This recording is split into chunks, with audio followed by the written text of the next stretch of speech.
ప్రభువైన యేసుక్రీస్తు వారి నామమును బట్టి మీ అందరికీ వందనములు. ఒక గొర్రెల కాపరికి 100 గొర్రెల మంద ఉండేవి.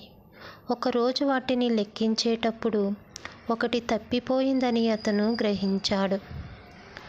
అతను 99 గొర్రెలను విడిచిపెట్టి తప్పిపోయిన దానికోసం వెతకటానికి వెళ్ళాడు. అతను గొర్రెపిల్లను పిలిచి పర్వతాలలో, అడవులలో, లోయలలో వెతికాడు. చివరకు అతను అలసిపోయిన మరియు ఆకలితో తప్పిపోయిన గొర్రెపిల్లను కనుగొన్నాడు. గొర్రెల కాపరి దానిని మెల్లగా మంద వద్దకు తీసుకువెళ్ళాడు. అది తిరిగి వచ్చినందుకు సంతోషించాడు.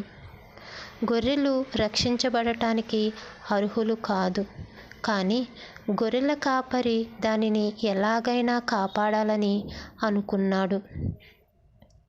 అవి దొరికినప్పుడు తన స్నేహితులను మరియు పొరుగువారితో తన సంతోషం పంచుకున్నాడు.